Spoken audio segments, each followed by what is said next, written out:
Another question. I know that Bud had to vacate one of his belts.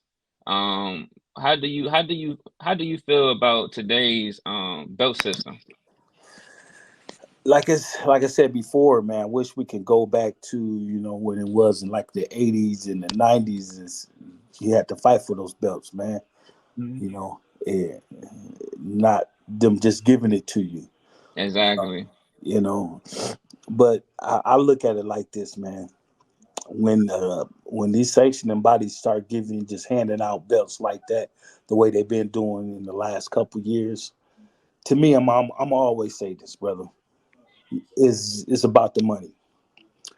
If these guys is doing great numbers, the sanction body always get their percentage of when you fight because you got to pay to be the champion, regardless. What you can't ain't no way around it.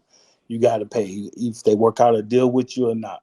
You got to pay, and so when they give these guys these belts, to me, this is my opinion.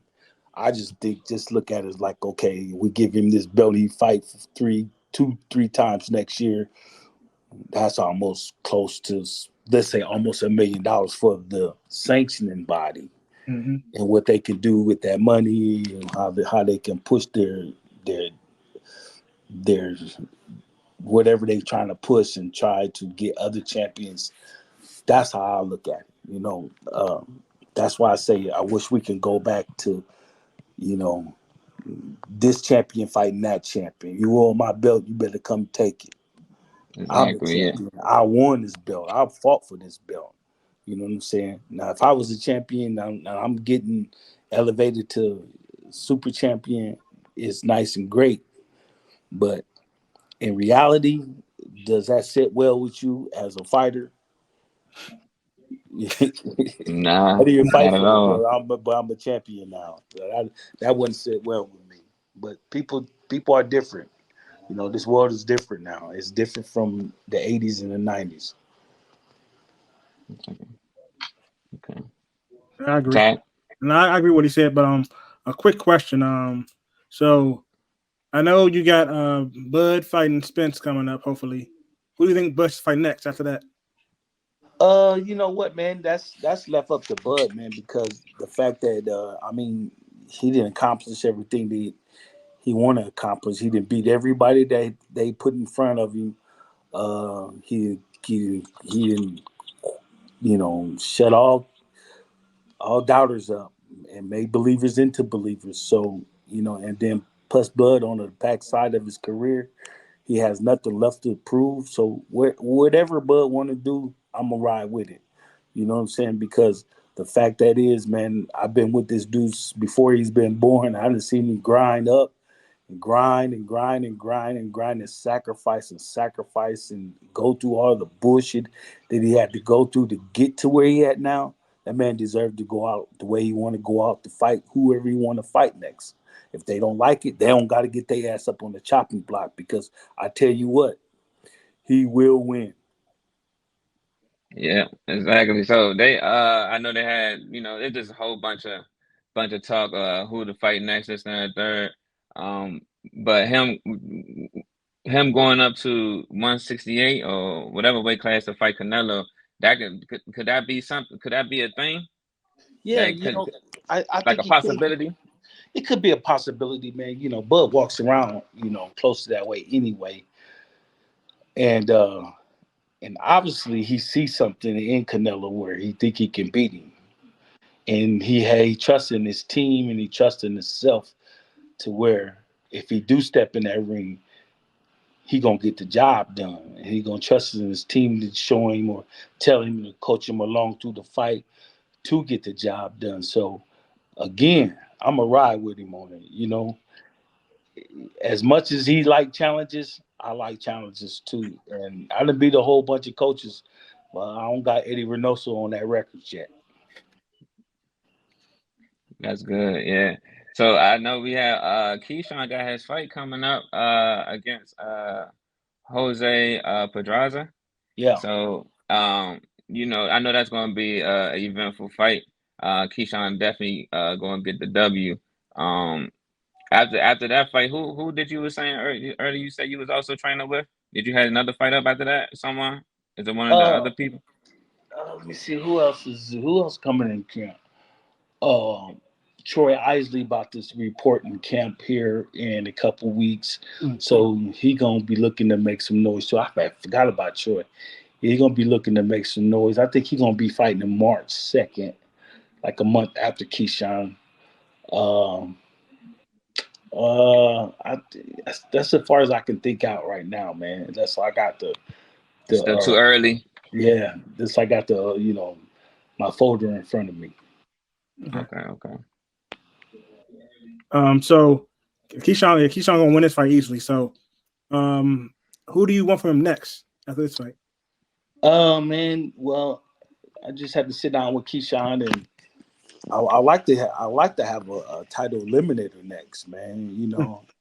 Get our hands on one of those titles, man. Since those titles are vacant now, so I like to you know use the title, get a title eliminator, and then we can knock somebody off at towards the end of the year for that title, man. That'd be great for. It'd be great for Keyshawn. It'd be great for the team. And it'd be great for his promotional company too to lock one of those belts up. So I seen I know that you were saying earlier about having that it factor. I'm pretty sure we can all see the it factor that you seen in Bud, but what made you see that it factor in Keyshawn as well? He just got dog in him, man. Keyshawn got dog in him, man. You know what I'm saying? He a good kid outside the ring, but as soon as he step in that ring, man, oh my God, he turns it on. He's a different person, man. He's just like it's like I was saying about Bud one time. There's sometimes I gotta step outside the corner and sit on the sidelines and watch him fight and watch him spar because I turn into a fan and not the trainer because he's so elusive in the ring and his mind is great. And one thing about Keyshawn, he listens. He listens, man. He listens, and that's great. I love when fighters listen. It make the fight easier for them because just not only he out there fighting. Shit, I tell him, man. I tell him. I mean, I'm not in there. I mean, the trainer's not in there, but shit, we gonna beat this bitch together, partner. You know what I'm saying? Because of the fact that I'm watching what he doing great, the opponent's doing great, and let's break his ass down. You know, and it will never be nothing that we never worked on in the gym. So when I do tell him something with a fighter in the cup in the corner, that's because we worked on it day in and day out, day in and day out. We've been working on it so much they get tired of hearing it. They'll work on it and they sleep.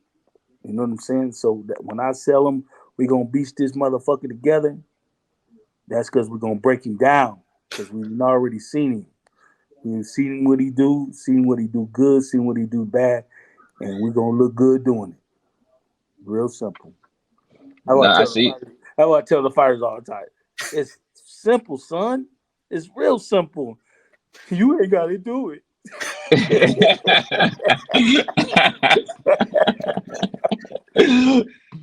So, Yeah, as you know, you've been a trainer for a long time. What would you say would be the best thing to train on in the gym? Like the number one thing that you put on all the fighters. fundamentals. Fundamentals, man. Fundamentals gonna carry you to a world championship. It's just the 101 boxing, I call it. Keeping your hands up, man. Controlling your distance, the jab, the right hand, you know, periodically, systematically breaking your opponent down. And the things Mm, you got to do to break them down: stab to the body. Not all jabs got to go to the head. Jab is shoulder, jab is muscle. You know what I'm saying? Uh, throw the right hand, throw the left hook to the shoulder. Get close to him and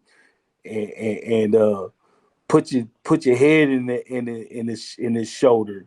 You know what I'm saying? Grab his elbow and pull him away that you wanted to pull him. That's the little small fundamentals on the inside. Fundamentals on the outside. This the small stuff is what's going to carry you, man.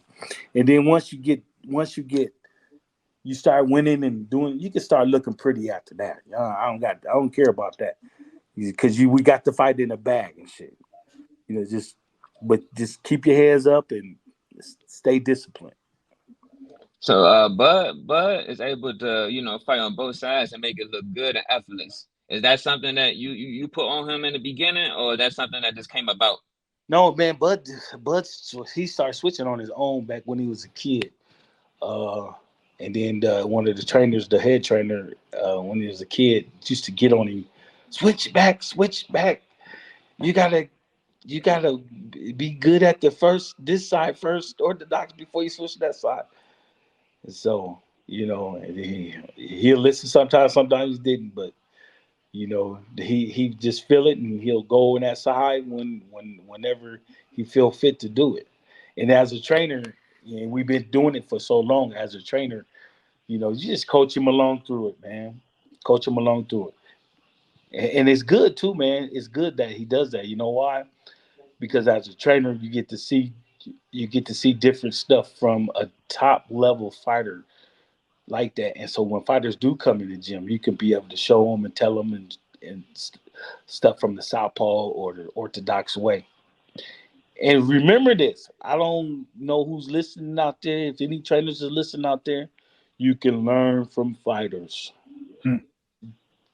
You can learn from fighters. You can take something that you learn from a fighter and show the next fighter. They'll think you're the best trainer in the world, but them not knowing you learn it from other fighters, man. Because we not in there fighting no more. So we what I do is I use the instinct of a fighter to listen, and I listen to them because they know what they can do. They know what they can do. They know what sometimes they can't do.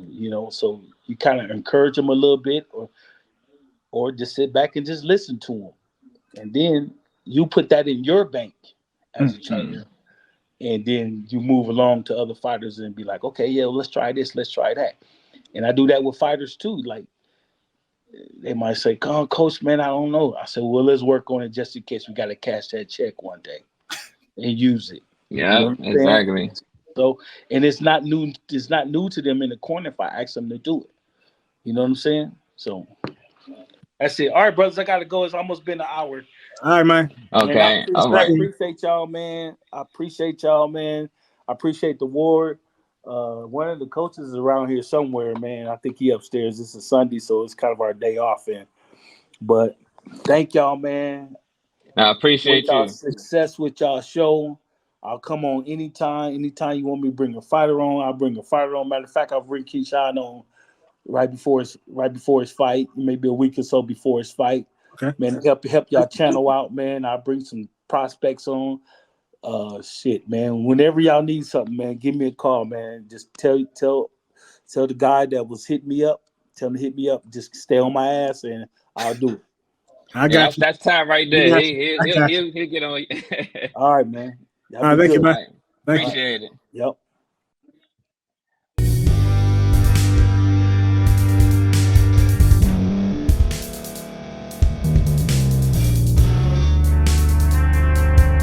Thank you for staying to the end. If you're watching this on YouTube, please like this video, subscribe, and also hit that notification button so you can be notified next time we put out a video. If you're listening on any podcast platform, subscribe and hit that notification button, y'all, so you can be notified we put out another podcast audio.